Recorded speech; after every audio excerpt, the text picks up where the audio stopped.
Thank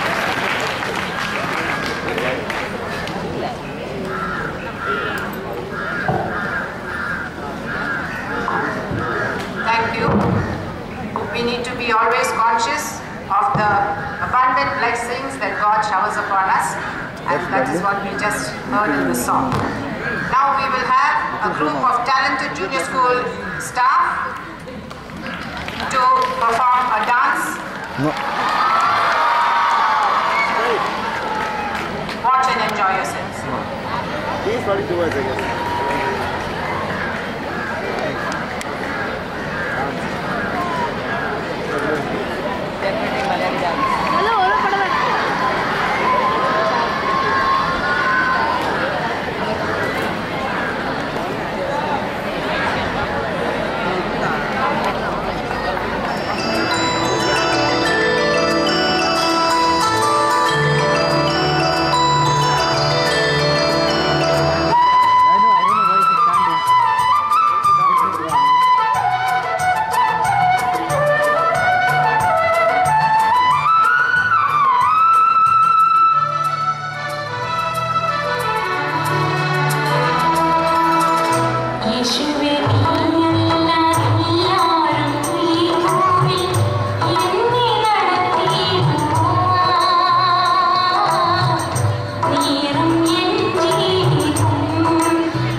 teachers. That was a mixture of style, rhythm and grace, and I'm sure it's left you all with a very soothing feeling in your hearts. Manuel Ranna has always been a part of Children's Day celebration, and this year is no exception. He will now bring you a solo. He's saying some commercial.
Now for something that you will really enjoy, the much awaited staff English play. It's called While the Limo Waits.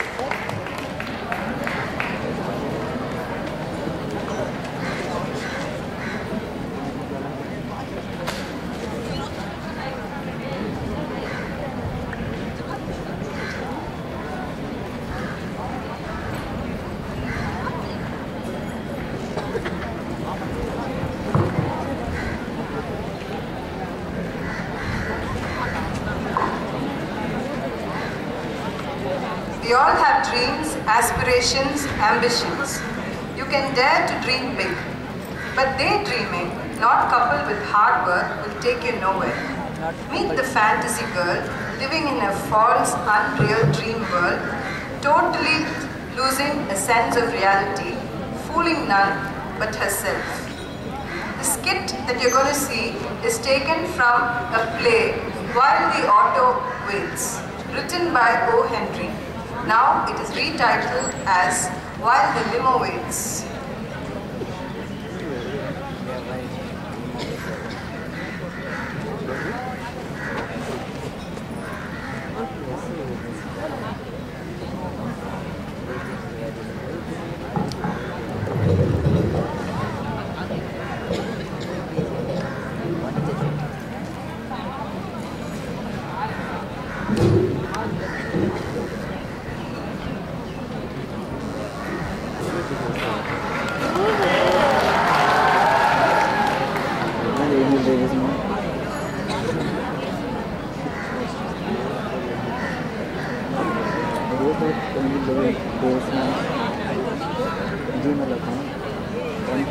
Photo. He's wearing a frock. That is like, I think, recently taken photo. Thank you. Davis. Nice weather we're having. You know the number. Yes. How do you remember the number of the photo? You may sit down if you like. If you insist. No. You're Yes. sure I won't be bothering you reading? Really, don't sit. forget to look at it. I would very much have you to do so. The light is too bad for reading, and I would prefer to talk. You know, you've got to be one of the most stunning girls I've ever seen. Honest. I've had my eye on you since yesterday. Yesterday. Now, tell me about these people crowding here and the people passing by. Where are they all going? Why are they hurrying? Do you think they are happy? Yeah, it is interesting, isn't it, to watch them. Look at them. The wonderful drama of life. Some of them are going for supper, and some others someplace else. But one wonders what their histories are. Yes. How fascinating they seem to me, rushing about their little dreams and common worries. I like to come and sit here and watch them, because it is here I could be very near to the close, to the common, to the great throbbing heart of humanity. My part in life has been cast where its beating is never felt.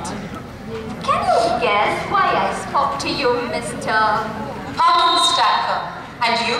Oh, I wouldn't tell my name. You would recognize it immediately.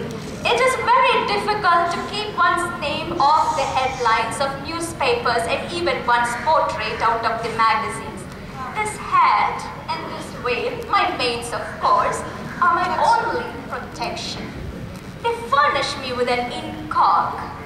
And candidly speaking, there are some 5 to 6 names among the holy of holies, and my name, by the accident of my birth, is one of them. Can you guess why I spoke to you, Mr. Stackenpot? Stacker. Oh yes, Mr. Sparkin Stacker. It is because, at least for once, I wanted to speak to someone very natural, a real man. One who is not spoiled by the despicable gloss of wealth and the supposed social superiority. And I'm just weary of money, money, money. I'm also weary of the men who surround me, dancing like little marionettes, all cut off from the same pattern. I'm weary of money, of pleasures, of jewels, of riches and luxuries of all kinds. Well, I had the idea that money was a pretty good thing. Yes, a certain amount of it is okay. But then to have millions and millions of money, oh, it is the monotony of it that bores. Drives, dinners, theaters, suppers, dancing balls, drives, more dinners, more suppers. Oh, I'm weary of them all. And sometimes the very tinkle of ice in my champagne glass makes me mad. You know, I've always been quite a connoisseur at this. I take a lot of interest in observing the rich, their habits and customs. But I like to get my information straight. I thought champagne is cool in the bottle, not by putting ice in the glass. You should understand that we of the wealthy class sometimes, for our amusement, do things that is out of the ordinary. Just now, it is a fad to cool champagne with ice in the glass. That's so. It all originated when the Prince of Tartary visited us and we had a dinner party at the Waldorf. And just the other day, we had a party at the Madison Avenue where we had all the noble men and women all dressed in outlandish costumes. And oh, you must have seen it. It was so dazzling.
Diversions of the inner circle is not known to the common public, of course. Yes, it's all very fascinating. I've always wanted to participate or at least view in first hand the rituals of the elite. Yes, we are drawn to that which we do not understand. I guess you're right. Yes, for my part, if I ever were to love and marry a man, I would choose one of a lowly station, one who is a worker and not enrolled. As of now, I'm besieged by two important people who are my suitors. One is the great Grand Duke of a German principality, who has or had a wife who has been driven mad by his intemperance and cruelty. And the other one is an English marquis. And he is very cold and mercenary, so much so I seem to desire the Grand Duke, though he might be diabolical and wicked in nature. Now, what impels me to tell all these things to you? I don't know why you bare your soul to me, but I want you to believe that I do consider it a great privilege. If you don't mind my asking, what is your line of business? Oh, a very, very humble one. But I do hope to rise in the world one someday. You have aspirations? Oh yes, there's so much I want to do. I admire your enthusiasm and about your aspirations. But I have very little things to be amused about, or be enthusiastic about. For, I'm constantly burdened with my constant pleasures and special diversions. Did you mean what you said before, that you could love a man of lowly station? Indeed, I said I might. Why he might? Because there is the Grand Duke and the English marquis to think of, But you said yourself, they're so cold. But you should understand that there are some expectations of the lady in my position. Not all the family members will be very happy if I were to marry someone of the lowly station. In fact, they'll be very disappointed, and the newspapers and the magazines may make headlines out of it, and they may remark about it. One cannot imagine the scandal it would cost.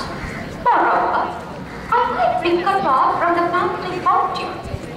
Yet, if no other calling is too humble to marry a man of a humble station, but if only he were the one whom you wish him to be. I work in a restaurant. That restaurant over there.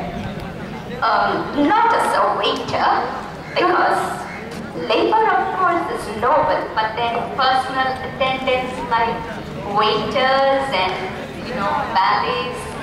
No, not a waiter. I'm a cashier in that restaurant. You mean that restaurant out there? That one there. Are you sure? I'm sure. But, What is it? What's wrong? I have an important engagement. An engagement? Yes. What is it? A dinner party. Some sort of ball, is it? Yes. And I need to go quickly. Will I see you again? Perhaps. I do not know.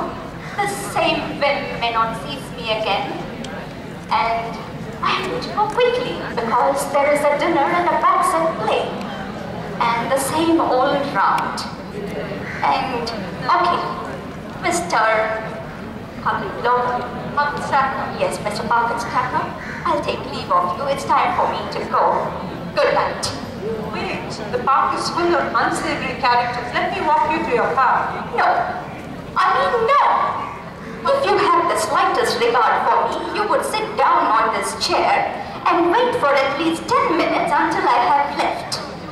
And, by the way, you must have seen a limousine parked at the upper corner of the park as you had come down, probably. The one with the white body. Yes. And red running gear. oh, yes. and I usually comment that Fury waits for me there. He supposes that I have been shopping in the square, in the department store across the square. Imagine the bondage I am in that I need to deceive my own shop. Well, good night again. Good night. Mary Jane Parker, what are you doing out here? Don't you know what time it is? To whom are you speaking to, madam? To whom am I? To you. Who do you think, you ninny? Then I'm sure I don't know what you're talking about. Your shift started 15 minutes ago. Mr. Witherspoon's in a rage. You'd better get yourself over there and into uniform before he cuts you loose for good.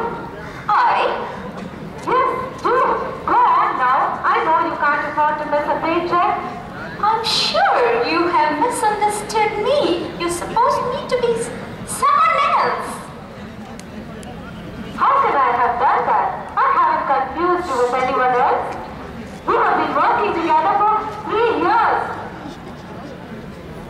Go on, Mary Jane. You know me. I'm sorry, Mr. Pocket Blogger.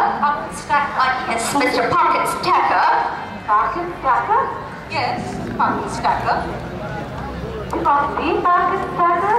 Of the society pages? The society pages. Well, if I was so fortunate. You must excuse me. My chauffeur is waiting. Chauffeur? What kind of crazy ass are you putting on, Mary Jane? Have you been drinking?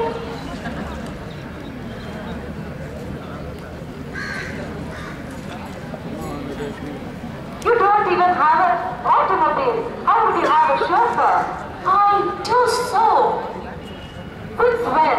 Since you get away from me, I don't know you. Don't know you? Mary Jane, you have been drinking. Wait, you forgot your book.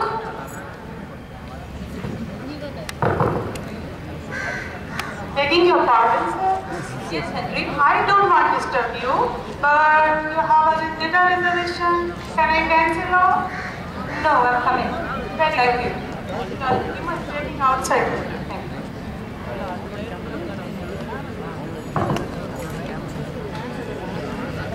Oh, I get it. Nobody has got it.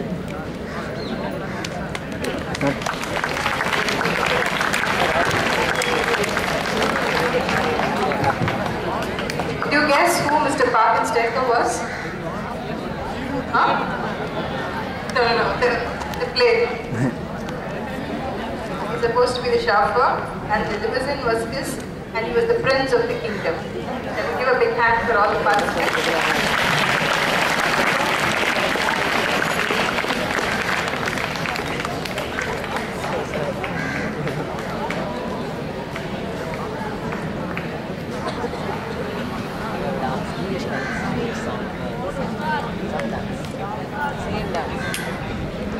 Hope you enjoyed that short skit. Next we have dance. It's from our male staff. So wait and watch what they are about.